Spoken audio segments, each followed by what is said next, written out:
mga ka-Oni, for today's vlog nga guys, ay mayroon akong ituturo sa inyo kung paano mag-screenshot ng mahaba o long screenshot.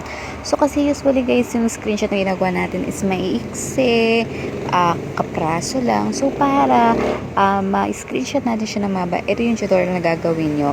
Pero bago yan guys, kailangan is naka-update mo na yung messenger natin.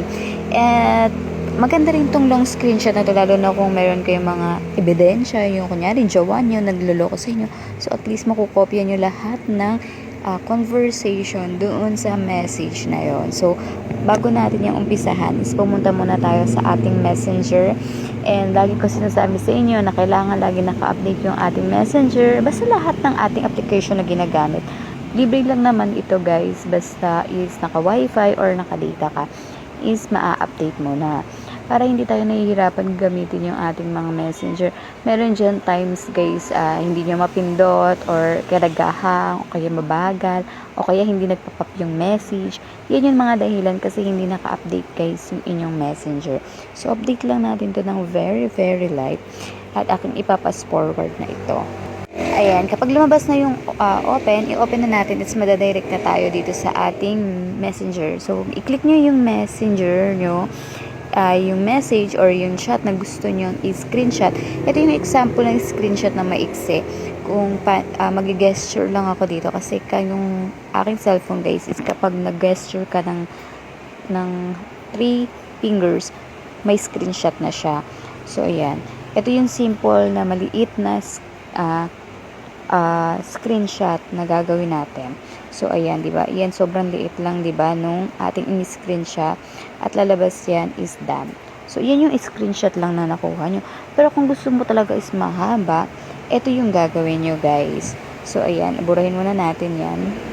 Ito, pumunta ka doon sa date na gusto mo. Kunyari, kung anong date yung gusto mo, basta mahaba nga, 'di ba? So total July na ngayon, punta tayo sa May. So ayan, sobrang haba nito.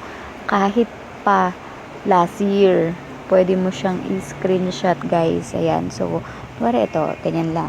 So ayan yung i-screenshot ko. Ito na tayo sa May.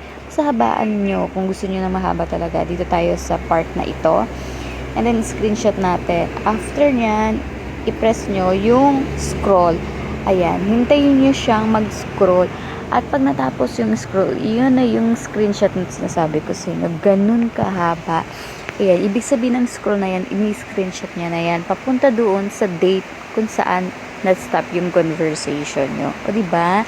Super galing. So, ganyan yung gagawin nyo kapag gusto nyo kumuha ng mga ebidensya na nanluloko yung jowa nyo, may kaaway kayo, or confidentiality na parang kailangan nyo ng ebidensya. Ayan yung ganyan yung gawin nyo guys. Kasi makaka-capture o makukuha niya talaga lahat ng message.